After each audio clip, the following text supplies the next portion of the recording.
हरे कृष्ण कृष्ण कृष्ण हरे हरे, हरे राम राम राम हरे हरे। श्री गौर गणोदय दीपिका में कवि कर्णपुर ने बताया है, वेद व्यासो या एवासी दासो वृंदावनो अधुना सखा या कुसुमा पीढ़ कार्यतस्तम समाविशत। अर्थात जो ब्रज की लीला में वेद व्यास जी थे, अर्थात जिन्होंने भगवान श्री कृष्ण की लीलाएं श्रीमद् भागवत में वर्णन करी हैं, वही वेद व्यास जी अभी श्री चैतन्य महाप्रभु की लीला में वृंदावन दास ठाकुर जी के रूप में आविर्भूत हुए। जिस प्रकार से वेद व्यास जी ने श्री कृष्ण की लीलाओं का विस्तार किया, वेद व्यास उनका नाम क्यों है? जिन्होंने वेदों का विस्तार किया। व्यास माने विस्तार, वेदों का विस्तार करने के कारण वो वेद व्यास हैं। उसी प्रकार से श्री वृंदावन दास ठाकुर जी, उन्होंने भी श्री चैतन्य महाप्रभु, वही श्री कृष्ण ही चैतन्य महाप्रभु हैं, इसलिए उन्होंने वही श्री कृष्ण की लीला अर्थात श्री चैतन्य महाप्रभु की लीलाओं का यहाँ पर भी विस्तार किया श्री चैतन्य भागवत नामक ग्रंथ में। इसलिए उनको चैतन्य लीला का व्यास जी कहा गया है। और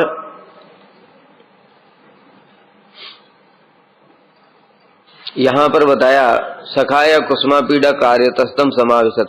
कोई कोई कहते हैं कि उनके अंदर में कुसुमा पीढ़ जो सखा हैं ब्रज के, उनका भी प्रवेश है। श्री वृंदावन दास ठाकुर जी, उनके माता पिता का नाम क्या था? माता जी उनकी थी श्री नारायणी देवी और पिताजी का नाम था श्री वैकुंठ नाथ। जो नारायणी देवी हैं, ये श्रीवास जी की भतीजी हैं, श्रीवास पंडित जी की भतीजी। उनके बड़े भाई, उनकी पुत्री नारायणी देवी महाप्रभु की विशेष कृपा पात्र। जब श्री चैतन्य महाप्रभु श्रीवास आंगन में नित्य कीर्तन इत्यादि करते थे, तो एक बार महाप्रभु ने नारायणी देवी को बोल करके कहा, नारायणी कृष्ण कृष्ण बोलो, कृष्ण कृष्ण बोलो। 4 साल की नारायणी, उस समय उम्र थी उनकी केवल 4 साल, और नारायणी देवी कृष्ण कृष्ण बोल करके भूमि पर लोटपोट हो गई, प्रेम में आविष्ट हो गई।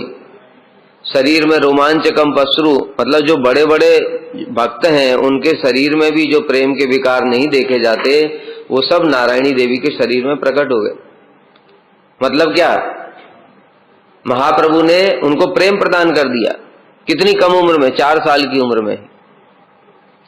तो वही श्री नारायणी देवी हैं महाप्रभु की कृपा पात्र।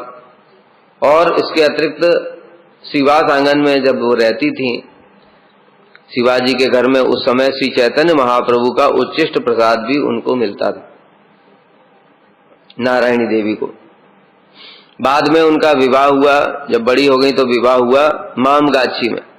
हम लोग जाते ना सब मामगाछी, जहां श्री वृंदावन दास ठाकुर जी का श्रीपाठ आविर्भाव स्थान है, मामगाछी। उनके पिताजी की मृत्यु हो गई जल्दी ही, तो उसके बाद में वो फिर से जो नारायणी देवी हैं वो वहीं पर आ गई थी, श्रीवास पंडित जी के घर में ही आ गई थी, और वहां पर उन्होंने फिर से महाप्रभु की बड़ी विशेष कृपा प्राप्त करी।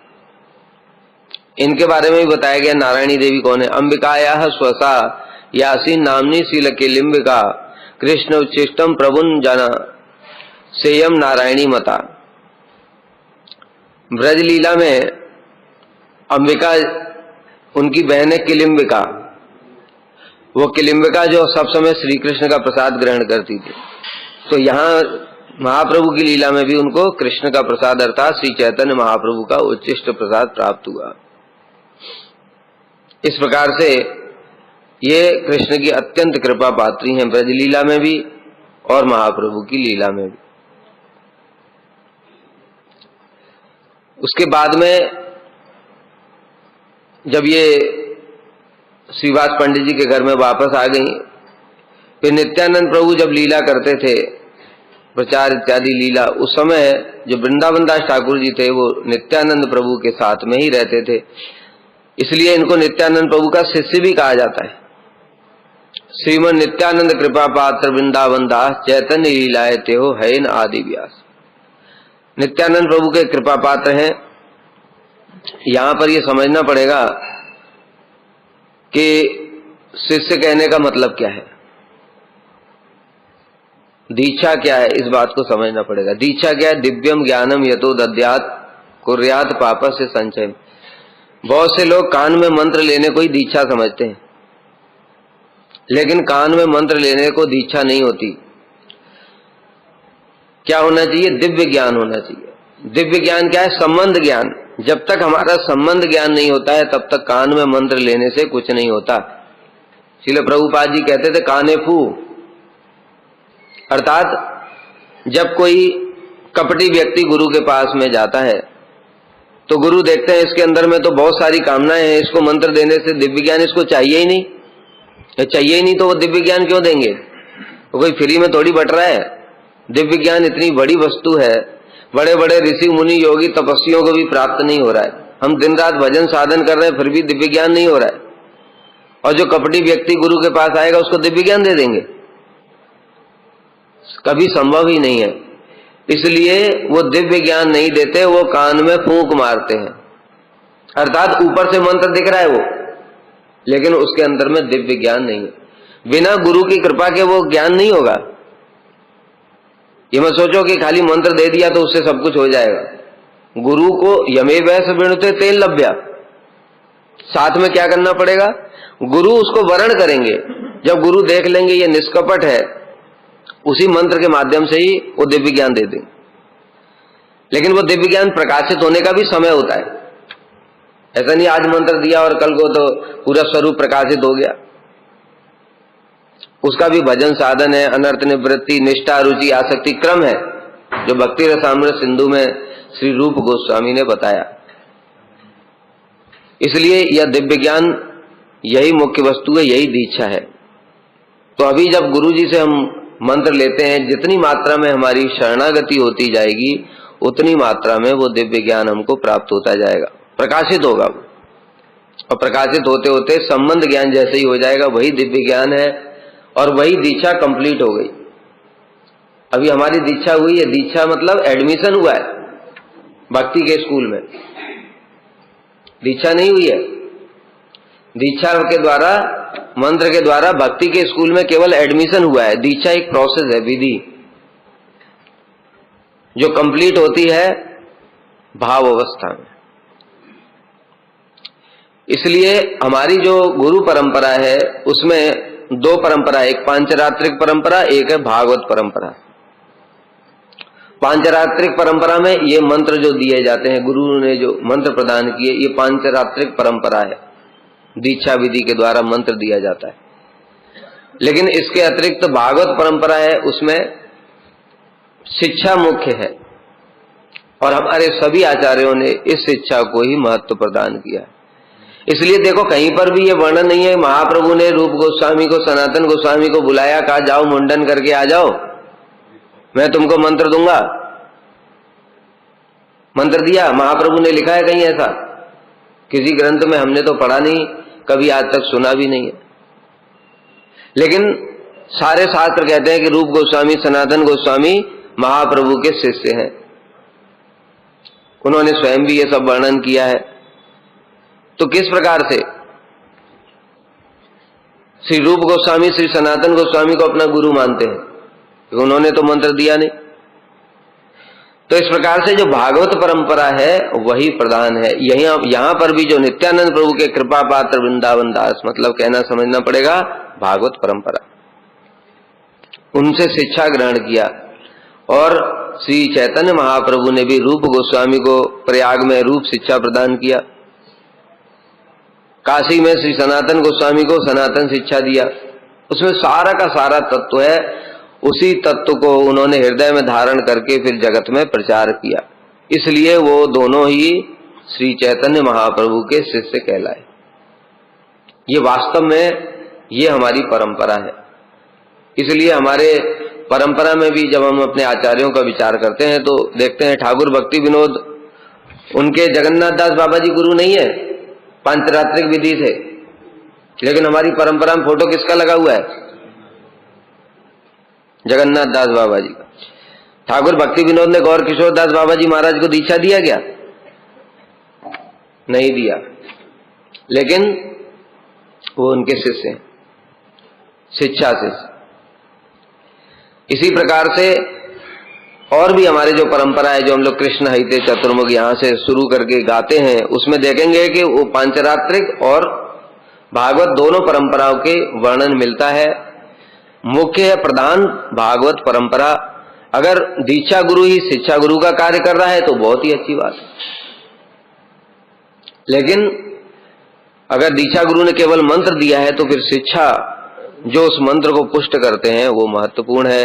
इसलिए श्री वृंदावन दास ठाकुर जी को नित्यानंद प्रभु का शिष्य कहा जाता है।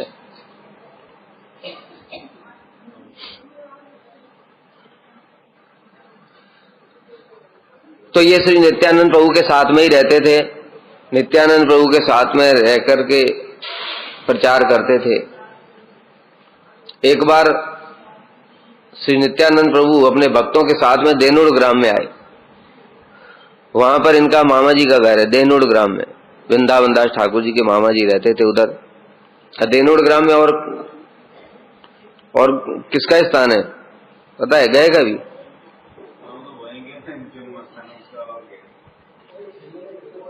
देनुड़ ग्राम श्री केशव भारती का भी जन्म स्थान है। जो महाप्रभु के सन्यास गुरु हैं श्री केशव भारती, उनका भी जन्म स्थान है देनुड़ ग्राम में। तो वहां पर आए श्री नित्यानंद प्रभु अपने परिकरों के साथ में, और श्री वृंदावन दास ठाकुर जी ने सभी भक्तों के लिए भोजन की व्यवस्था करी, प्रसाद की व्यवस्था करी। वहां पर एक पेड़ है, उस पेड़ के नीचे बैठकर ही नित्यानंद प्रभु ने अपने परिकरों के साथ में प्रसाद ग्रहण किया था। और प्रसाद के बाद में श्री नित्यानंद प्रभु बोले, हरण के लिए उन्होंने हरण मांगा, माउथ फ्रेशनर है ना। तो उसी समय श्री वृंदावन दास ठाकुर जी ने उनको हरण निकाल करके दे दिया जेब से। तो नित्यानंद प्रभु पूछने लगे ये कहां से लाए? तो कहने लगे प्रभु मैंने आपके लिए पहले से ही रखा हुआ था। तो नित्यानंद प्रभु कहने लगे अरे तुम त्यागी होकर के संचय वृत्ति करते हो, तुमको हमारे साथ रहने का अधिकार नहीं है, इसलिए तुम अब यहीं रहो, यहां से आगे हमारे साथ नहीं जाओगे। यह सुनकर के वृंदावन दास ठाकुर जी बड़े दुखी हो गए, किंतु नित्यानंद प्रभु का आदेश है तो क्या करेंगे, इसलिए वहीं पर फिर रह गए। देनुड़ ग्राम में ही रहते थे उन्होंने। मामगाछी में तो उनका आविर्भाव हुआ, किंतु जो चैतन्य भागवत की रचना की है वो देनुड़ ग्राम में ही की है। वहां पर उनकी हस्तलिखित अभी भी चैतन्य भागवत के कुछ पेज हैं जो उन्होंने वहां पर संभाल करके रखे हुए हैं। वो लोग जाएंगे तो दर्शन भी कराते हैं वो लोग। अब यहां पर किंतु एक बड़ा विशेष प्रश्न है। प्रश्न क्या है कि देखो नित्यानंद प्रभु के लिए ही उन्होंने हरण को रखा था, अपने लिए तो रखा नहीं था। त्यागी को संचय वृत्ति नहीं करना चाहिए, ये बात सत्य है शास्त्र के अनुसार, किंतु वो तो संचय वृत्ति अपने लिए नहीं कर रहे, कृष्ण की सेवा के लिए भी संचय नहीं करना चाहिए क्या? भाई ठाकुर जी हैं हमारे, ठाकुर जी की सेवा के लिए हम भंडारे में कुछ नहीं रखेंगे? आटा दाल चावल हर दिन अपने आप इच्छा करेंगे, अंत कृष्ण भेजेंगे तो भोग लगाएंगे? ऐसा हो सकता है? तो कृष्ण की सेवा के लिए तो करना है। तो तब फिर उन्होंने नित्यानंद प्रभु ने क्यों त्याग कर दिया उनका? ये विशेष बात है समझने वाली। इसलिए त्याग किया क्योंकि अगर वो नित्यानंद प्रभु के साथ में रहेंगे तो जगत के जीवों का उद्धार कैसे होगा, इसलिए केवल लीला मात्र है। इसी प्रकार की एक लीला आती है श्री चैतन्य महाप्रभु की लीला में। श्री चैतन्य महाप्रभु के परिकर थे गोविंद घोष। वो गोविंद घोष वो भी महाप्रभु के साथ ही रहते थे और इसी प्रकार की उन्होंने भी लीला किया और उनका त्याग कर दिया था। गोविंद घोष अग्रदीप में उनका स्थान है। उन्होंने गोपीनाथ जी का विग्रह प्रकट किया और गोपीनाथ जी के माध्यम से आज तक भी एक ऐसी अद्भुत लीला करी जो गोपीनाथ जी आज भी उनका श्राद्ध कर रहे, 500 से ज्यादा साल हो गया। तो महाप्रभु के जो परिकर हैं वो अपने परिकरों के माध्यम से अनेक प्रकार की लीलाएं करते, कभी जगत को शिक्षा देने के लिए, कभी जगत में भक्ति का प्रचार करने के लिए, कभी किसी अन्य कारण से। तो इसलिए यहाँ पर जो नित्यानंद प्रभु द्वारा वृंदावन दास ठाकुर का त्याग है, उसको ऐसा जागतिक त्याग नहीं समझना चाहिए। उसको क्या समझना चाहिए? ये नित्यानंद प्रभु की लीला है जगत के उद्धार के लिए। इसलिए वृंदावन दास ठाकुर जी को देनोड़ ग्राम में छोड़ गए और वहीं पर रह करके ही श्री वृंदावन दास ठाकुर जी ने महाप्रभु की और नित्यानंद प्रभु की लीलाओं का वर्णन किया। चैतन्य मंगल नामक ग्रंथ की रचना करी। चैतन्य मंगल नाम था, चैतन्य भागवत का नाम पहले चैतन्य मंगल था। श्री चैतन्य चरितामृत में श्री कविराज गोस्वामी कह रहे हैं, वृंदावन दास नारायणी नंदन चैतन्य मंगल जेहो करील रचन। वृंदावन दास नारायणी देवी के पुत्र हैं, उन्होंने चैतन्य मंगल की रचना की। भागवते कृष्ण लीला वर्णिला वेद व्यास चैतन्य लीलाते व्यास वृंदावन दास। श्रीमद् भागवत के वर्णन श्री वेद व्यास जी ने किया, उसी प्रकार से श्री चैतन्य भागवत में भी वृंदावन दास ठाकुर ने वो चैतन्य भागवत को वर्णन किया महाप्रभु की लीलाओं का।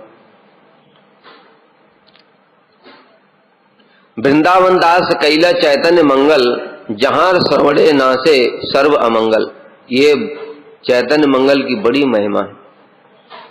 श्री कविराज गोस्वामी कह रहे हैं कि वृंदावन दास ठाकुर जी ने जो चैतन्य मंगल की रचना की है, उसको श्रवण करने से सारे अमंगल दूर हो जाते हैं। हम लोग तो इतना श्रवण करते तो अमंगल दूर नहीं हो रहे, इसका क्या कारण है?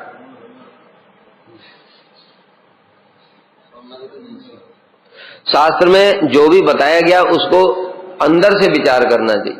केवल ऊपर ऊपर पढ़ने से हमको शास्त्र में संदेह उत्पन्न होंगे और कुछ भी नहीं होगा। भीतर गहराई में जाना चाहिए कि ये क्या कहना चाहते हैं। श्रवण का मतलब क्या होता है? श्रवण का मतलब होता है किसी वस्तु को, किसी चीज को सुनना, सुन करके हृदय में धारण करना, धारण करके फिर आचरण करना।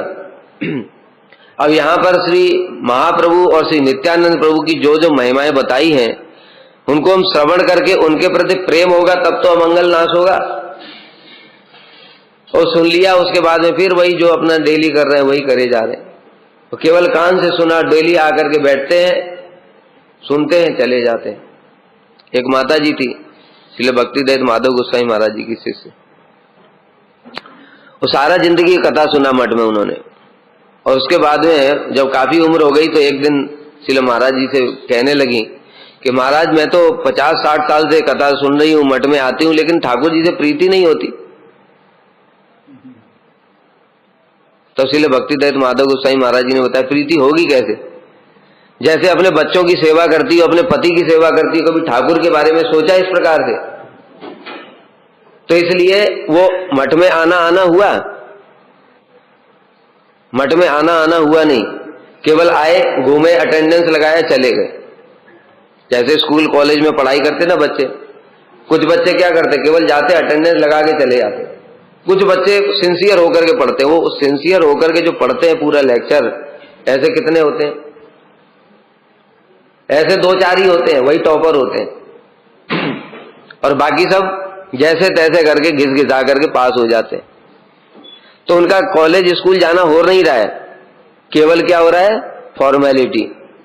उसी प्रकार से भक्ति के नाम पर भी हमारा अधिकतर चीजें फॉर्मेलिटी हो रही है। आया, मंगल आरती में अटेंडेंस लगा दिया, हाँ प्रभु जी कुछ नहीं बोलेंगे, खुश। कीर्तन में अटेंडेंस लग गया, कथा में अटेंडेंस लग गया, अपनी सेवा भी थोड़ा बहुत कर दिया ड्यूटी जैसे, और बढ़िया चल रहा है। और लग रहा है कि हमको इतना वर्ष हो गया मठ में। अरे इतना वर्ष हो गया तो उसका लक्षण भी तो है, उसका लक्षण भी तो है, प्रीति होनी चाहिए। ठाकुर जी से प्रीति कितना हुआ? वो तो हुआ ही नहीं हृदय में, सारा जीवन बीत गया, क्यों नहीं हुआ आखिर? ये विचार करने वाली बात। इसलिए हम जो कुछ भी कर रहे हैं उसका फलेन परिचित। सब समय अपना साधन क्या है? साधन है जो भी हम कर रहे हैं उसका फल क्यों नहीं दिखाई दे रहा, इसके विषय में सब समय चिंता होनी चाहिए। मैं हरि नाम कर रहा हूं, हरि नाम का फल है, अनर्थ दूर होंगे। अजामिल ने तो नामाभास किया था, वो भी श्रद्धा नामाभास नहीं था, उसका हेला नामाभास था। हेला नामाभास से उसके पाप दूर हो गए। उसके बाद में उसने फिर भजन किया जाकर के, तो उसको वैकुंठ मिल गया। हम तो श्रद्धा नामाभास कर रहे हैं, हमको नाम में श्रद्धा भी है, नाम कर रहे हैं, तो फिर क्यों नहीं हो रहा है? इस प्रकार से चिंतन करते हुए, विचार करते हुए साधन करना चाहिए। तब हम उसके बारे में सोचेंगे कि अरे नहीं हो रहा है तो क्यों नहीं हो रहा है, फिर पूछेंगे, फिर चेष्टा करेंगे। वैष्णव लोग बताएंगे ये अपराध है, ये है, जो भी है, इनको फिर कैसे दूर किया जाए। ऐसे करते करते साधन होता है।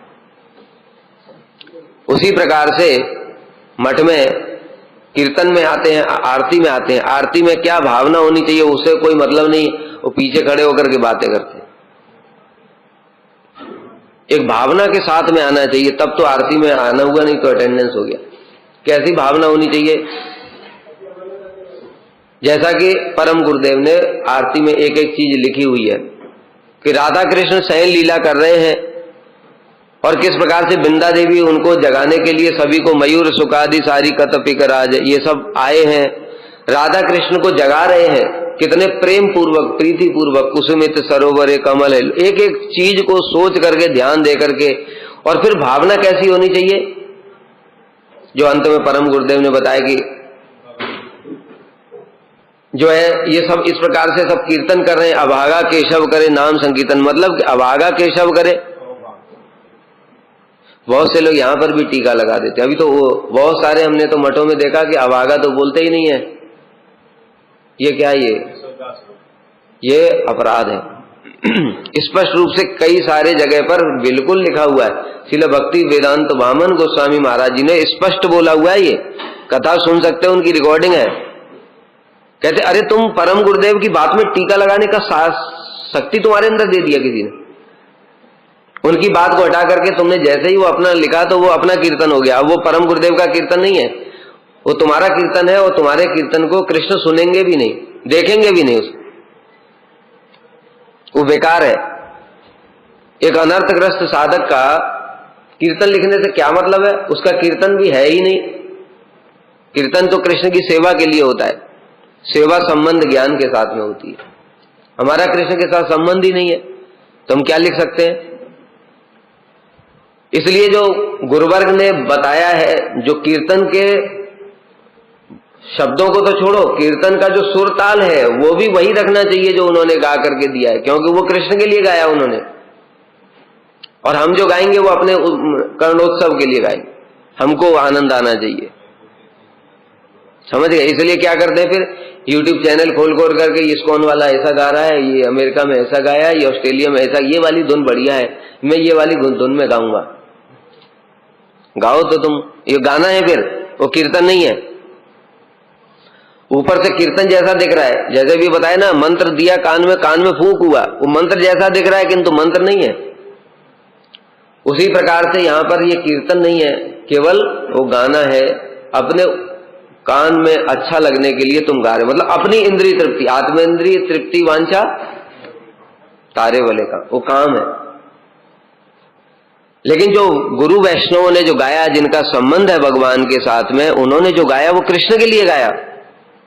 इसलिए कृष्णेंद्रीय प्रीति वांछा प्रेम धरे नाम, वो प्रेम है। देखने में दोनों एक ही जैसा लग रहा है, लेकिन रिजल्ट में बहुत भारी अंतर है। इसलिए सूक्ष्म बातों को समझना चाहिए भाई। ये जो भक्ति है ये अनुगत्यमय धर्म है, स्वतंत्र धर्म नहीं है। स्वतंत्रता क्या? कर्म, ज्ञान, योग, तप, ये सब स्वतंत्र धर्म है, तो अपने आप करो, हो जाएगा। लेकिन भक्ति में नहीं होगा, संभव ही नहीं है। तो इसलिए जो परम गुरुदेव ने जो चीजें बताई हैं, उस प्रकार की भावना होनी चाहिए हृदय में, तब वो आरती हुआ। इसी प्रकार से कीर्तन में बैठते हैं तो कीर्तन के समय क्या भावना होनी चाहिए? कृष्ण को, कृष्णेंद्रीय प्रीति वांछा। हम जो कीर्तन गा रहे हैं उससे कृष्ण को प्रीति हो रही है कि नहीं हो, कृष्ण को अच्छा लगेगा कि नहीं, कृष्ण की इंद्रिय तृप्ति के विषय में सोचना चाहिए। सेवा कर रहे हैं उससे भी ऐसे ही गुरु वैष्णवों की प्रीति के विषय में सोचना चाहिए। कथा सुनने के समय भी ऐसा ही होना चाहिए भावना। तब फल मिलेगा। इसलिए देखो अधिकतर लोग हैं, मतलब सालों सालों से कीर्तन में बैठे, कथा में बैठे हैं, सब पालन कर रहे हैं, नाम भी कर रहे हैं, लेकिन हृदय के फिर अनर्थ क्यों नहीं जा रहे, ये विचार करो। तब अपने अंदर जब एनालाइज करोगे तब पता चलेगा कि गड़बड़ है, अभी कृष्ण की प्रीति की बात ही मन में नहीं आ रही है, इसलिए कुछ हो नहीं रहा है। जैसे ही कृष्ण की प्रीति के लिए चीजें होने लगेंगी, साथ ही साथ रिजल्ट देखना, साथ ही साथ रिजल्ट दिखाई देने लगेगा।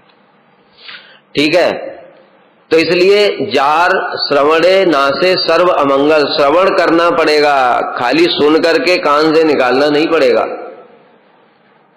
श्रवण में फिर आगे बताएंगे और क्या क्या बातें बोलते हैं, कैसा कैसा वैष्णवों के विषय में, वैष्णव सेवा के लिए श्री वृंदावन दास ठाकुर जी ने बताया, नित्यानंद प्रभु के लिए बताया। उन सब चीजों को धारण करके ऐसा करना पड़ेगा, तब श्रवण हुआ ना। जब ऐसा श्रवण करोगे तब अमंगल दूर होगा। नहीं तो कुछ मिल जाएगा गौड़ फल, फल तो तब भी मिलेगा भाई जब कर्म का भी फल हो जाता है, तो भक्ति का फल नहीं होगा। जामिल ने तो हेलानामा पास किया था, वो उसकी श्रद्धा भी नहीं थी, तब भी उसको फल मिला, तो हमको नहीं मिलेगा? मिलेगा, लेकिन गौड़ फल मिलेगा, मुख्य फल नहीं मिलेगा। चैतन्य निताय जाते जानिए महिमा, जाते जानी कृष्ण भक्ति सिद्धांतेर सीमा, जिसको सुन करके महाप्रभु और नित्यानंद प्रभु की महिमा हम समझ सकते हैं। क्या देखो, जो चैतन्य महाप्रभु है, नित्यानंद प्रभु है, गौड़ीय संप्रदाय के अतिरिक्त तो बाकी लोगों को पता ही नहीं है वो भगवान। लेकिन ये जो चैतन्य मंगल यानी जो चैतन्य भागवत श्री वृंदावन दास ठाकुर जी ने लिखा है, उसमें महाप्रभु की क्या क्या अद्भुत लीलाएं हैं। गुरु जी बड़ी सुंदर बातें बोलते हैं इसमें, बड़े अच्छे अच्छे विचार हैं।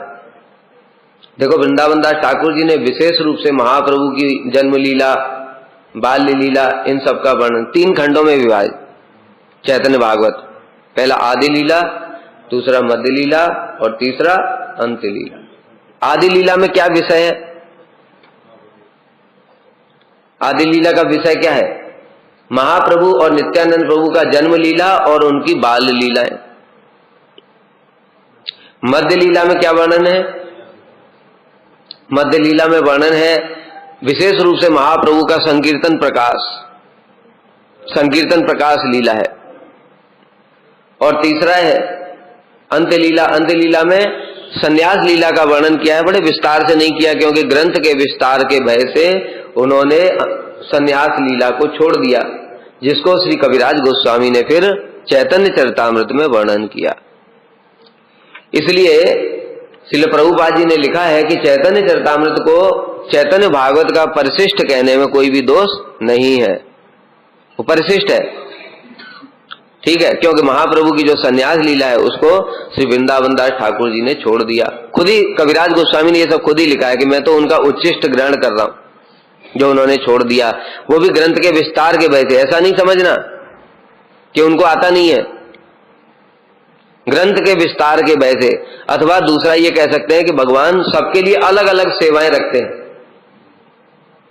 सबको एक ही सेवा नहीं देते भगवान। रूप गोस्वामी के माध्यम से रस तत्व को प्रकाशित किया, हरिदास ठाकुर जी के माध्यम से नाम तत्व को प्रकाशित किया, रामानंद राय के माध्यम से साध्य साधन को प्रकाशित किया। तो क्या दूसरे लोग ऐसा नहीं कर सकते थे? वो भी कर सकते, लेकिन महाप्रभु की इच्छा। इसी प्रकार से यहां भी समझना चाहिए। तो जो बाल लीलाएं हैं वो देखो, वो मधुर लीला है। महाप्रभु की जो बाल लीला है वो मधुर लीला है, और संन्यास लीला जो है वो ऐश्वर्य लीला है। इस बात को समझना चाहिए। इसलिए जो नवदीप धाम की लीला है महाप्रभु की, उन्हीं को अष्टकालीन बताया गया, संन्यास लीला को नहीं बताया गया। तो इसलिए जो यहां पर कह रहे हैं कि भक्ति सिद्धांत, जो महाप्रभु और नित्यानंद प्रभु की महिमा को सुनना है, बाल लीलाएं मधुर लीलाएं हैं, उसमें महाप्रभु ने ऐश्वर्य प्रकाशित नहीं किया। कैसे कैसे काम करते हैं महाप्रभु? गंगा जी स्नान करने के लिए जाते हैं, गंगा जी स्नान करके आते हैं, जो कर्मकांडी ब्राह्मण है उनके ऊपर वो नहा करके आ रहे हैं, महाप्रभु ने पानी भरा गंगा जी का, वो कुल्ला करके भाग गए उनके ऊपर। कभी किसी के कुछ कर दिया, कभी किसी का कुछ कर दिया, ऐसे करके स्नान के समय में ऐसा काम करते हैं। उसके बाद में विद्या विलास लीला के समय भी ऐसे ही करते हैं। सभी को पकड़ पकड़ करके जबरदस्ती शास्त्रार्थ करते हैं, और ठीक बात बताएगा तो भी खंडन कर देते हैं। जब वो दुखी हो जाता है तो फिर उसको बात को सिद्ध कर देते हैं। इस प्रकार से कहने का मतलब क्या, ये मधुर, जैसे कृष्ण ने लीलाएं करी, माखन चोरी लीला, महाप्रभु की लीलाएं, जब इसलिए यहां पर कह रहे हैं कि महाप्रभु की महिमा, यानी महाप्रभु स्वयं कृष्ण है। जब तक ये चैतन्य मंगल कोई पढ़ेगा नहीं तब तक समझ ही नहीं आएगा। जब ये पढ़ेगा कोई तब उसको पता चलेगा, अरे कृष्ण से भी ज्यादा मधुर लीलाएं हैं महाप्रभु की लीला। तो एक दिन सांप के ऊपर बैठ गए, सांप के जो फन है उसके ऊपर में ऐसे हाथ रख करके, वो देखो तो लीला बनी हुई है। जो विप्र आया उसके साथ भी कैसा कैसा मधुर लीला किया, तैर्तिक विप्र, उसने भोग लगाया, महाप्रभु ने खा लिया, फिर दोबारा बनवाया, फिर खा लिया, उनको बंद कर दिया जबकि कमरे में। फिर तीसरी बार फिर से जब गोपाल मंत्र पढ़ा तो फिर से महाप्रभु खाने लगे, तो विप्र चिल्लाने लगा। तो महाप्रभु ने कहा, अरे मुझे बुलाता है बार बार, खाने नहीं देता। तब फिर उन्होंने अपना अष्टभुज रूप उसको दर्शन कराया कि देखो मैं ही कृष्ण हूं, मैं ही राम हूं, मैं ही महाप्रभु। तो इस प्रकार से महाप्रभु ने अनेक सारी जो बाल लीलाएं करी हैं, बड़ी मधुर मधुर लीलाएं हैं। जो झूठी हांडी हैं उनके ऊपर बैठ गए, कैसा कैसा मधुर मधुर लीलाएं किया जैसा कृष्ण करते थे। इसलिए महाप्रभु की महिमा को कोई जानना चाहता है तो उसको चैतन्य भागवत का आश्रय लेना पड़ेगा। उसी प्रकार से श्री नित्यानंद प्रभु की भी बाल लीला, हड़ाई पंडित जी के तो प्राण ही है नित्यानंद प्रभु। चैतन्य चरितामृत में नित्यानंद प्रभु की लीलाओं का इतना विस्तार से वर्णन नहीं है, लेकिन श्री वृंदावन दास ठाकुर जी ने विस्तार से नित्यानंद प्रभु की लीलाओं का वर्णन किया है, और इसी कारण से ग्रंथ का भी विस्तार हो गया। तो महाप्रभु की लीलाएं कुछ रह गई, तो उसमें बाल लीला में वर्णन कर रहे हैं किस प्रकार से नित्यानंद प्रभु का हड़ाई पंडित जी और पद्मावती देवी के घर में आविर्भाव हुआ, राढ़ देश में, एक चक्रा ग्राम में। और बाल्यपन से ही नित्यानंद प्रभु कैसी लीलाएं कर, बड़ा अद्भुत अद्भुत लीलाएं। जितने भी भगवान के अवतार हुए हैं, नरसिंह अवतार, वामन अवतार और मत्स्य अवतार और परशुराम अवतार, राम अवतार, जितने भी लीला है उस सब की सब नित्यानंद प्रभु अपने बच्चों को साथ में, सखाओं को लेकर के वो लीलाओं को करते थे, सारी की सारी लीलाएं करते। और उसमें बड़ा विस्तार से वर्णन है। एक विशेष लीला जो उन्होंने वर्णन किया, श्री वृंदावन दास ठाकुर ने कितना सुंदर वर्णन किया है। विशेष लीला क्या, जब एक बार लक्ष्मण की लीला कर रहे थे, नित्यानंद प्रभु स्वयं लक्ष्मण बने हुए, और उस समय मेघनाथ ने शक्ति मारी, एक पुष्प मारा, पुष्प, बच्चों को सब एक एक अपने अपना रोल बता दिया। एक को हनुमान बनाया, एक को सुसेन वैद्य बनाया, एक को लक्ष्मण तो स्वयं बने हुए हैं, एक को मेघनाथ बना दिया। ऐसे करके सबका अपना अपना रोल दे दिया। नित्यानंद प्रभु सब बच्चों को बुला करके सबको सिखा देते, ऐसे ऐसे कर। और सारे के सारे गांव के लोग उनकी आकर के लीलाओं को देख रहे हैं और बड़े आश्चर्य में पड़ जाते थे। ये छोटा बच्चा है, अभी इसको किसी ने सिखाया नहीं, शास्त्र भी पढ़े नहीं इसने, ये कहां कहां से सीख सीख करके आता है। बड़े अद्भुत हड़ाई पंडित तो बड़े आश्चर्य में रहते, गांव के लोग भी, सभी गांव के लोग आकर के देखते हैं कैसी कैसी लीला कर रहे हैं। तो इस प्रकार से जब वो लीला प्रारंभ की और उनको पुष्प बाण मारा, उसी समय लक्ष्मण जी के आवेश में नित्यानंद प्रभु भूमि पर गिर पड़े मूर्छित होकर। और अभी आकर के बच्चे लोग हैं, देखा तो उठाया तो उठे नहीं, तो हिला रहे फिर भी हिल नहीं रहे, कुछ भी नहीं हो रहा है। तो बच्चे लोग डर गए, उनके माता पिता को बुला लाए। हड़ाई पंडित जी आ गए, उन्होंने देखा, आकर के चेक किया तो देखा रे वो तो नाड़ी भी नहीं चल रही है बिल्कुल। सारे लोग आ गए गांव के, देखने लगे तो देख रहे तो सांस भी नहीं चल रही है, एकदम नाड़ी भी बंद है, क्या हो गया अचानक से पता नहीं। सब बड़े दुखी हो गए, हड़ाई पंडित तो रोने ही लगे। तभी उसी समय एक व्यक्ति था, उसने पूछा कि अरे हुआ कैसे, ये तुम लोग क्या कर रहे थे? तो बच्चों ने बताया कि हम लोग लीला खेल रहे थे, लक्ष्मण जी के शक्ति लगने वाली लीला। तो उन्होंने कहा ठीक है, तो हनुमान कहाँ है? अब जो इतना सब हुआ था उसमें हनुमान जी अपना रोल ही भूल गए। भाई कोई बच्चा एकदम से मूर्छित हो जाएगा तो सब बच्चे ही है ना, छोटे छोटे, तो किसी को अपना कहाँ याद रहेगा। तो इसलिए हनुमान जी तो अपना रोल भूल गए, उनको हनुमान जी को बुलाया। तो कहते तुमको क्या सिखाया था? कहते मुझे सुसेन वैद्य के पास जाना। कहते जाओ। वो जा करके गया, जो सुसेन वैद्य बना था उसको पकड़ के लाया, उसने नाड़ी चेक करी। कहते जाओ हनुमान संजीवनी लेकर के आओ, विशल्य करनी। तब फिर वो जो लेकर के आया 2-3 घास के टुकड़े, घास का तिनका तोड़ा वहां से, और वो जाकर के फिर जैसे ही लक्ष्मण जी को यानी कि नित्यानंद प्रभु को जैसे ही सुंघाया नाक के पास में, एकदम से उठ करके आवेश में खड़े होकर के कहते हैं कहाँ है मेघनाथ, कहाँ है मेघनाथ, मेरा धनुष लाओ। तो ऐसे करके जो हड़ाई पंडित है उनके तो मतलब प्राण आ गए वापस, नहीं तो उनके तो प्राण ही निकल जाते, इतना प्रेम करते थे। तो इस प्रकार से जो नित्यानंद प्रभु की बड़ी अद्भुत अद्भुत बाल लीलाओं का वर्णन किया है श्री वृंदावन दास ठाकुर जी ने। उसके बाद में नित्यानंद प्रभु का तीर्थ भ्रमण, कहां कहां सारे के सारे तीर्थों में नित्यानंद प्रभु उसी समय जब छोटे ही थे उसी समय उनके घर में लक्ष्मीपति तीर्थ आए। लक्ष्मीपति तीर्थ ने श्री नित्यानंद प्रभु को मांग लिया अड़ाई पंडित से, तो उनके साथ में चले गए। ये भी नित्यानंद प्रभु की लीला है, नहीं तो कोई उनको कैसे ले जा सकता है, वो स्वयं भगवान है, बलदेव प्रभु है वो। तो इसलिए वो भी साथ में चले गए और फिर तीर्थ भ्रमण किया, सारे के सारे जितने भी तीर्थ हैं उनमें गए।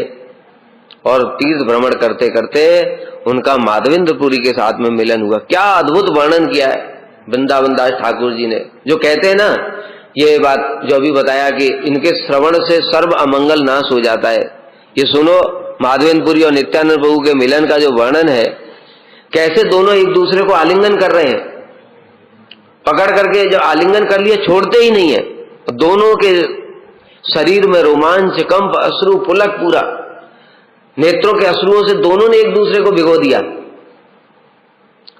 अभी उस भाव में डूबेंगे तब तो अमंगल का नाश होगा। वो तो पढ़ लिया बस, उसके बाद याद कर लिया, याद करके बोल दिया, इससे अमंगल दूर नहीं होगा। सुनाने के लिए याद करने से अमंगल दूर नहीं होगा भाई, उसमें डूबना पड़ेगा। क्या भावना से कि ऐसा प्रेम, ऐसा हमारा कब ऐसा कभी वैष्णव का दर्शन होगा, कब हमारे अंदर में ऐसा इस प्रकार की भावना आएगी, प्रेम जागृत होगा। इस प्रकार की चेष्टा करके तब हरि नाम करेंगे, तब वो साधन है। ऐसे ही किए जा रहे हैं। यहां से साइकिल उठाया, साइकिल चला करके 10 किलोमीटर आ गए, कहते कहां गए थे पता नहीं, घूम घाम करके। ये साधन नहीं है, ये घूमना है। और बोला यहां से जाओ मथुरा, मथुरा में केशव जी गौड़ी मठ जाना, वहां से ये दे करके आ जाना, ये साधन हुआ। ठीक है, उसी प्रकार से अपने भजन के प्रति भी हमको ऐसी चेष्टा करनी पड़ेगी, तब वो साधन कहलाएगा, नहीं तो साधन नहीं है। तो इस प्रकार से वहां पर जो वर्णन हुआ है माधवेंद्रपुरी का, माधवेंद्रपुरी प्रेममय कलेवर, प्रेममय जत सब संगे अनुचर, प्रेममय, उनका पूरा शरीर ही प्रेममय है। उनके संग में जितने भी अनुचर हैं वो सब भी ईश्वरपुरी, श्री परमानंदपुरी, जितने भी उनके अनुचर हैं वो सब भी कैसे हैं, वो प्रेममय ही हैं। कृष्ण भक्ति रस बिनु नाहि का आहार, माधवेंद्रपुरी देहे कृष्णेर विहार। कितना सुंदर सुंदर वर्णन किया। अरे कृष्ण भक्ति रस के अतिरिक्त माधवेंद्रपुरी का कोई आहार ही नहीं है, वही भोजन करते हैं, मतलब सब दिन रात 24 घंटे उसी में डूबे रहते हैं। उनके शरीर में कृष्ण का विहार होता है। ऐसे माधवेंद्रपुरी को जब नित्यानंद प्रभु ने देखा तो नित्यानंद प्रभु कहने लगे कि मैंने जितना भी आज तक तीर्थ भ्रमण किया उसका फल है आपका दर्शन। तो वहां पर वैष्णवों की फिर महिमा बताई गई है। हम लोग तीर्थ इत्यादि करते हैं, वो तीर्थ यात्रा का फल, जितना हम भगवान की सेवा कर रहे हैं ना ठाकुर जी की, वो सारी सेवा, जितना भी साधन भजन है, उसका फल है वैष्णव का संग। और उसका फल के रूप में जब वैष्णवों का संग देते हैं तो हम वैष्णवों का ही अपमान करते हैं, यानी जो फल है उसको हमने लात मार करके फेंक दिया। तो फिर भगवान क्या करे? फिर कहते भगवान मिल नहीं रहे हमको, 30 साल हो गया, 40 साल हो गया, 50 साल हो गया। अरे 50 करोड़ साल होने पर भी कुछ नहीं होगा, क्योंकि जो फल दे रहे हैं उसका तो सम्मान करो। ये सारे के सारे जो भक्ति का पालन करते हैं अंगों का, उसका फल है वैष्णव साधु संग। जो भजनशील साधु हैं, जो जिनको की अनुभूति है, वो ऐसे साधुओं की सेवा करने से फिर आगे बढ़ेंगे उसमें। उनकी कृपा से तब हम आगे बढ़ेंगे, और उनकी कृपा हमको चाहिए नहीं, उनको उल्टा अपमान करेंगे तो फिर कैसे भजन होगा। इसलिए ये सब करना पड़ेगा। चैतन्य मंगल सुनी यदि पाषंडी यवन सही महावैष्णव है तत्क्षण। चैतन्य मंगल को सुन अगर पाषंडी यवन भी यानी मुसलमान भी अगर सुन लेता है तो वह भी महावैष्णव हो जाता है। अब फिर वही बात आ गई ना, तो मुसलमानों को सुनाओ जाकर के, तुम्हारा सिर तोड़ देगा। तो तुम फिर सोचोगे तो ये यहां पर कविराज गोस्वामी ने क्या गलत लिखा है? क्या बताया अभी? श्रवण करेगा अगर, श्रवण का मतलब बताए ना, सुन करके उनमें श्रद्धा करेगा, ये समझ जाएगा कि महाप्रभु और नित्यानंद प्रभु भगवान है स्वयं, तब तो उसका महावैष्णव बनेगा। जैसे एग्जाम्पल देता हूं, काजी को देखो, काजी चांद काजी, सिराजुद्दीन चांद काजी, वो गया शिवाजी के घर में जाकर के, क्या किया उसने? ये तभी चैतन्य भागवत में ही वर्णन है। क्या किया? जाके मृदंग तोड़ाया, और जब मृदंग तोड़ा तो क्या महावैष्णव बन गया? वो शिवाजी का दर्शन किया उसने, महावैष्णव बना? क्यों नहीं बना? शिवाजी तो महाभागवत है, फिर क्यों नहीं बना? क्योंकि वो दर्शन थोड़ी किया था उसने। दर्शन किसको कहते हैं? अभी जैसे बताया, नित्यानंद प्रभु ने माधवेंद्रपुरी का दर्शन किया और माधवेंद्रपुरी ने नित्यानंद प्रभु का दर्शन किया। दर्शन करने के साथ ही साथ प्रेम में डूब गए। दर्शन का लक्षण है। दुर्योधन ने कृष्ण का दर्शन किया, विदुर जी ने किया कि नहीं किया? दर्शन का मतलब क्या है? जैसे ही दर्शन होगा साथ ही साथ हृदय में सेवा वृत्ति उदित हो जाएगी। अरे कृष्ण स्वयं आए हैं मेरे घर चल करके। विदुरानी ने दर्शन किया, इतना प्रेम में डूब गई कि ये भी भूल गई कि कृष्ण आए हैं, उनको भीतर भी बुलाने के लिए बोलना है। ये दर्शन है। और दुर्योधन कह रहा पकड़ लो इस ग्वाले को। अपने जो सैनिक हैं उनसे कह रहा है इस ग्वाले को पकड़ लो, ये दर्शन है। तो इसलिए दर्शन काजी का हुआ नहीं। फिर जब काजी लौट करके आ गया और अगले दिन महाप्रभु ने सभी भक्तों को बोल दिया, जो शिवाजी है वो भय से डर गए और डर करके नरसिंह मंत्र जप करने लगे। महाप्रभु गए और जाकर के उनके द्वार में लात मारी और कहा, अरे तुम क्यों भयभीत हो? देखो जिसकी तुम पूजा कर रहे हो वो तो मैं ही हूं। और विष्णु सिंहासन पर बैठकर उनको चतुर्भुज रूप का दर्शन कराया। उसके बाद में सभी भक्तों को बोला कि तुम लोगों को भयभीत होने की जरूरत नहीं है, कल सभी लोग हाथ में मसाल लेकर के चांद काजी के घर की ओर जाएंगे, प्रस्थान करेंगे कीर्तन करते हुए। लाखों लाखों भक्त आ गए, लाखों लाखों भक्त कीर्तन करते हुए जब काजी के घर में पहुंचे, उसको पता चला लाखों लाखों हिंदू आ रहे हैं, तो डर के मारे घर में बंद कर लिया अपने आप को, कांपने लगा। आज तो मुझे जलाकर ही मार देंगे, घर में पूरा जला करके मार देंगे। इस प्रकार से भयभीत हो गया। महाप्रभु गए, द्वार खटखटाया, वो खोल ही नहीं रहा था। तो उन्होंने कहा कि खोलिए, अब हम कुछ नहीं कहेंगे, आश्वासन दिया। तो उसने दरवाजा खोला और केवल महाप्रभु भीतर गए, उनके हाथ जोड़ लिए। हाथ जोड़ करके काजी कहता है, प्रभु मैं क्षमा चाहता हूं, मुझसे अपराध हो गया। कल जब मैं मृदंग तोड़ करके आया, रात में सो रहा था, उसी समय मैंने स्वप्न देखा। स्वप्न में देखा कि एक विचित्र प्राणी जिसका मुख तो सिंह का है और जो शरीर है वो मनुष्य का है, वो मेरे सीने पर आकर के बैठ गया, गर्जन करने लगा और कहता है, तूने मेरे भक्तों को कष्ट दिया है, मैं तुझे चीर दूंगा। और ऐसे करके मेरे सीने के ऊपर में जब मैंने ऐसे करके फाड़ने लगा, तो मैंने जब हाथ जोड़े क्षमा याचना करी, तो उन्होंने कहा ठीक है, एक बार छोड़ रहा हूं, अगर दोबारा मेरे भक्तों को कष्ट दिया तो अब नहीं छोड़ूंगा। और उन्हें निशान दिखाया काजी ने अपने सीने के ऊपर में, तो नाखून के निशान थे। और काजी जो है महाप्रभु के चरणों में गिर पड़ा। ये श्रद्धा। अब जब गिर पड़ा महाप्रभु के चरणों में, तब महावैष्णव बना कि नहीं बना? इतना बड़ा वैष्णव बना कि अभी हम सभी लोग भी वहां पर जाते हैं, प्रणाम करते हैं, परिक्रमा करते हैं, उनसे प्रार्थना करते हैं। क्या प्रार्थना करते हैं कि आप हमको भी महाप्रभु के चरणों की भक्ति प्रदान करो। हम तो हिंदू हैं, अपने आप को वैष्णव भी मानते हैं, फिर क्यों मुसलमान के यहां पर जा रहे हैं प्रणाम करने के लिए? क्योंकि वो महावैष्णव हो गया, वो महावैष्णव हो गया। कैसे महावैष्णव हुआ?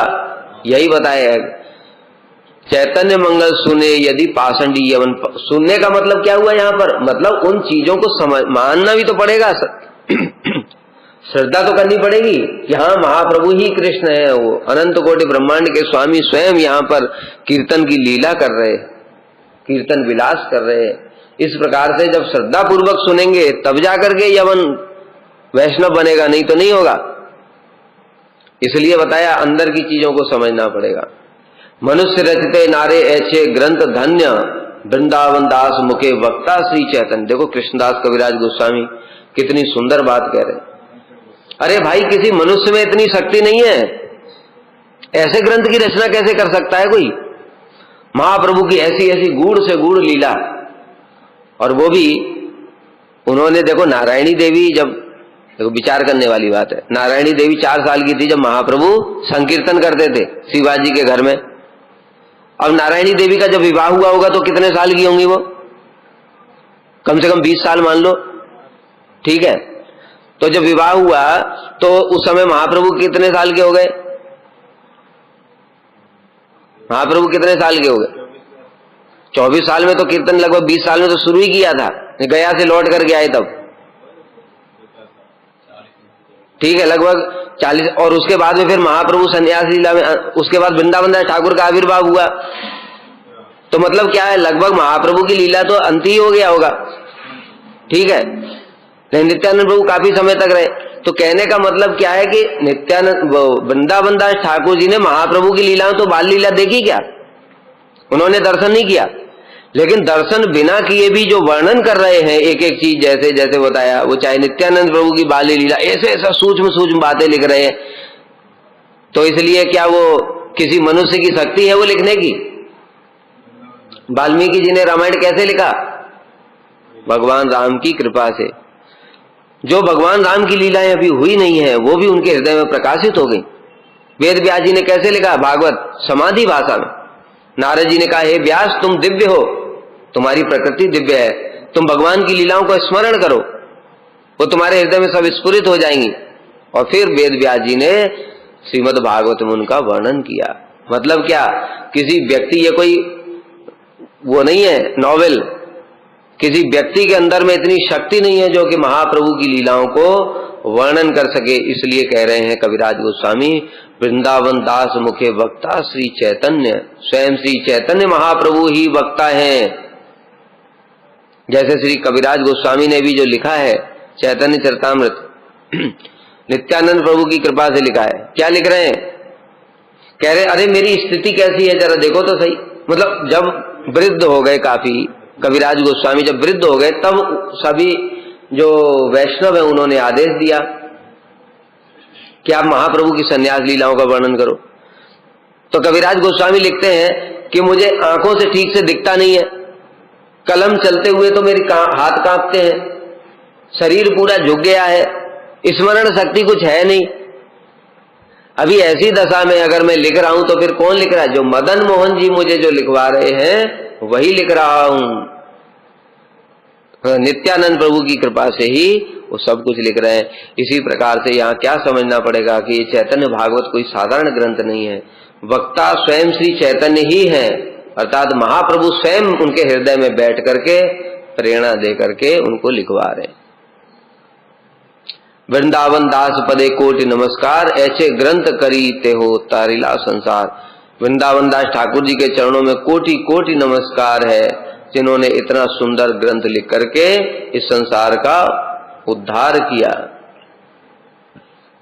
कि अद्भुत चैतन्य चरित वर्णन जहां समड़े शुद्ध कैला त्रिभुवन। क्या अद्भुत चैतन्य चरित का वर्णन किया जिसको सुनकर के त्रिभुवन शुद्ध हो गया, पवित्र हो गया। और विशेष रूप से जो बताया, गुरु के प्रति ज्यादा निष्ठा होनी चाहिए। प्रथमं तो गुरुम पूज्यम। इसलिए वृंदावन दास ठाकुर जी जब लिख रहे हैं महाप्रभु की लीला तो उनके गुरु हैं नित्यानंद प्रभु। इसलिए नित्यानंद प्रभु की लीलाओं को जब वो वर्णन करना शुरू करते हैं तो उसमें आविष्ट हो जाते हैं। जैसा अभी बताया कि उनका बाल्य लीला में इतना विस्तार, उसके बाद में तीर्थ भ्रमण लीला, तीर्थों में जाने के बाद में नित्यानंद प्रभु कहते हैं सब जगह में गया किंतु मुझे कृष्ण का जो सिंहासन है वो खाली दिखाई दिया। तो मैंने सभी जगह पूछा भाई कृष्ण कहाँ है, तो किसी ने बताया कि तुम्हारे कृष्ण तो नवदीप में है, गौर रूप में अवतरित हुए। तो नित्यानंद प्रभु सीधे आ गए नवदीप धाम और कहने लगे अगर ये मेरे कृष्ण है तो मुझे पहचान लेंगे, मैं इनसे मिलने क्यों जाऊंगा। सब समय बाल्य भाव में आविष्ट रहते हैं नित्यानंद प्रभु। छुप गए कहां, नंदन आचार्य के घर में, नाम ही है काली वृंदावन।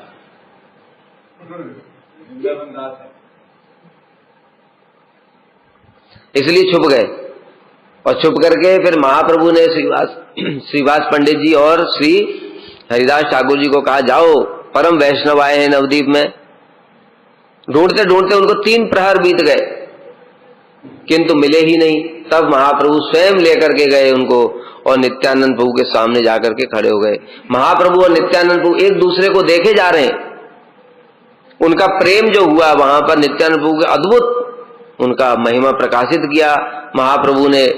कैसा कैसा उद्दंड नृत्य, हुंकार, ऐसे उछले और धड़ाम से जमीन पर गिरे, लग रहा हड्डी टूट गई, कोई उनको कंट्रोल ही नहीं कर पा रहा। तब महाप्रभु ने स्वयं उनको जाकर के पकड़ा और जब उनको गोद में बिठा लिया, उनका सिर लेकर के अपनी गोद में रख लिया, तब जब जितने सारे भक्त लोग हैं वो कह रहे हैं, सब कह रहे हैं कोई ये राम लक्ष्मण की जोड़ी है, कोई कह रहा है कृष्ण बलराम है, कोई कुछ, इस प्रकार से उनको उपमा दे रहे हैं। तो ये सब लीला का वर्णन किया। उसके बाद में महाप्रभु ने कहा श्रीवास पंडित जी के घर में ही तुम रहो। नित्यानंद प्रभु उनके घर में ही रहने लगे। फिर कैसी कैसी बाल्य लीला करते। श्रीवास जी की पत्नी मालिनी देवी जो है वो अत्यंत वृद्ध है, अत्यंत वृद्ध है। अभी तो वृद्धावस्था में तो स्तन में दूध नहीं रहता है, लेकिन एक दिन नित्यानंद प्रभु बाल्य भाव में जाकर के उनकी गोद में बैठ गए और कहने लगे मां मुझे दूध पीना है। उनको मां बोलते थे। बताए ना नित्यानंद प्रभु उस समय उम्र कितनी रही होगी, कम से कम 30-35 साल रही होगी, और उनकी गोद में बैठ के कहते मां मुझे दूध पीना है, और स्तन पान करने लगे मालिनी देवी का। तो उस समय उनके स्तन से दूध आ गया। यह देखकर के मालिनी देवी भी चमत्कृत रह गई और हाथ जोड़ करके उनकी स्तुति करने लगी कि आप स्वयं भगवान ही है। कैसी कैसी सुंदर सुंदर नित्यानंद प्रभु की लीलाओं का वर्णन किया। आवेश में आ जाते हैं ना जब वृंदावन दास ठाकुर, तो नित्यानंद प्रभु की लीलाओं का कितने चैप्टर में नित्यानंद प्रभु की लीलाओं का ही वर्णन, एक बड़ी सुंदर लीला का वर्णन किया। कहते एक दिन क्या हुआ, मालिनी देवी ने जो अर्चन के पात्र हैं उसको धो करके आंगन में रखा था सुखाने के लिए। उसी समय कौआ आया, और कौआ एक कटोरी जो थी घी का पात्र जिसमें शिवाजी घी रखते थे ठाकुर जी की सेवा के लिए, उसको चोंच में दबा के उड़ गया। अब मालिनी देवी तो रोने लगी। उसी समय नित्यानंद प्रभु आ गए। कहते मां तुम रो क्यों रही हो? तो कहने लगी क्या बताऊं, ये घी का पात्र रखा था। और श्रीवास जी बड़े गुस्से वाले, ठाकुर जी का पात्र गायब हुआ तो मतलब छोड़ेंगे नहीं, अभी तो मेरा क्या डांट लगाएंगे, क्या होगा पता नहीं, कितना क्रोध आ जाएगा उनको। तो नित्यानंद प्रभु हंसने लगे, सब समय हंसते रहते हैं। कहते बस इतनी सी बात, अरे देखो मैं अभी कौए को बुला देता हूं। और नित्यानंद प्रभु ने उसी समय बोला, ए कौआ कहां है तू, जहां भी है जा, घी का पात्र लेकर के वापस आ। और मालिनी देवी ने देखा आकाश में कौआ उड़ते हुए आ रहा है, घी का पात्र उसकी चोंच में, और ला करके आंगन में रख गया। तो ऐसे करके जो है मालिनी देवी फिर उनको स्तव स्तुति करने लगी। कभी पूरा बाल्य भाव में आकर के एकदम से सारे कपड़े ही उतार देते हैं, और महाप्रभु उसी समय आ जाते हैं। और महाप्रभु कहते अपना अपना वस्त्र दे करके उनको जैसे तैसे ढका, और उनको श्रीपाद आप इस तरीके से मत किया करो। एक बार श्रीवास जी के निष्ठा की परीक्षा लेने के लिए, ये निष्ठा की परीक्षा नहीं है, ये श्रीवास जी तो परम भक्त हैं, महाप्रभु के पार्षद हैं, पंच तत्व में एक हैं, जगत को शिक्षा देने के लिए महाप्रभु ने श्रीवास जी से कहा, अरे श्रीवास ये बताओ, ये तुमने नित्यानंद प्रभु को यहाँ पर क्यों रखा हुआ है? ये इनका न तो जाति का कोई ठिकाना है, न ये सन्यास का कोई ठिकाना है, कोई दंड ही नहीं है, कुछ भी नहीं है। तो श्रीवास पंडित जी कहने लगे, प्रभु अगर नित्यानंद प्रभु अपने हाथ में मदिरा और साथ में यवनी को लेकर भी मेरे घर में आ जाएं तो भी मेरी इनके प्रति दुर्बुद्धि नहीं हो सकती। मतलब क्या, वृंदावन दास ठाकुर जी ये प्रसंग विशेष रूप से कह रहे हैं और चैतन्य भागवत में अनेक स्थानों पर इस बात के लिए सावधान किया है कि जो लोग नित्यानंद प्रभु की महिमा को समझें। तो श्रीवास जी कह रहे हैं कि प्रभु ऐसा जो बोला श्रीवास जी ने, तो महाप्रभु बोले, श्रीवास तुम्हारी नित्यानंद के प्रति इतनी निष्ठा, चाहे एक बार के लिए लक्ष्मी जी को भी भिक्षा करके खाना पड़े, किंतु तुम्हारे घर में कोई अभाव नहीं होगा। तो महाप्रभु स्वयं ये शिक्षा दे रहे हैं कि नित्यानंद प्रभु के प्रति दुर्बुद्धि नहीं करना। इसलिए जो वृंदावन दास ठाकुर जी हैं वो बार बार सावधान कर रहे हैं, क्योंकि नित्यानंद प्रभु की लीलाएं बड़ी अद्भुत है। एक तो बाल्य भाव में आविष्ट रहते हैं तो कुछ भी कर देते हैं। दूसरा देखेंगे हम, सन्यास उन्होंने ले लिया, दंड ही नहीं है, अवधूत है, उनके लिए कोई नियम नहीं है। तीसरा देखेंगे, सन्यास के बाद में 2-2 विवाह कर लिए।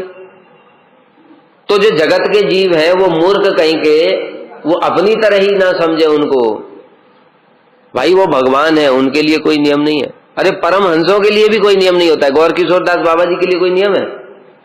एकादशी करना है कल, उनके लिए कोई नियम नहीं। वो परमहंस है, उनको पता ही नहीं एकादशी का। आज हरिनाम करते करते समाधिष्ट हो गए, 3 दिन के बाद में समाधि टूटी, चौथे दिन एकादशी कर रहे हो, पूर्णिमा के दिन एकादशी कर। ऐसे परमहंसों के लिए कोई नियम नहीं होता शास्त्र का। शास्त्र का नियम है जिनका शारीरिक ज्ञान है, हमको पता है एकादशी है। जिसको पता ही नहीं एकादशी है, उसके लिए क्या नियम? वो तो सब समय कृष्ण की लीला में डूबे हुए। तो जब उनके भक्तों के लिए भी परमहंस के लिए नियम नहीं है, तो स्वयं बलदेव प्रभु जो है उनके लिए क्या नियम है? इसलिए वृंदावन दास ठाकुर जी कहते हैं, ए तो परिहारे जे पापी निंदा करे, तबे लाथी मारो तार सिरे रूपरे। इतना समझाने के बाद भी, नित्यानंद प्रभु की महिमा बोलने पर भी जो उनकी निंदा करता है, ऐसे पापी के सिर के ऊपर मैं लात मारता हूं। तो यहां पर भी श्रील प्रभुपाद जी ने इसका व्याख्या की है कि कोई देखो इसके वृंदावन दास ठाकुर जी के चरणों में अपराध ना करे, अरे परम वैष्णव होकर के ऐसी बात बोलते हैं, सिर पे लात मारूंगा। तो कह रहे हैं ये बोलने का मतलब ये है कि उनको अगर चरण भी उनका स्पर्श हो गया तो उनकी चरण धूलि से पवित्र हो जाएगा, वो मतलब उससे भी उद्धार होगा। जीवों के उद्धार के लिए इस प्रकार की बात कह रहे हैं। बोलो श्री वृंदावन दास ठाकुर की जय, श्री नित्यानंद प्रभु की जय, सपार्षद सची नंदन गौर हरि की जय। गौर प्रेमानंदे हरि हरि।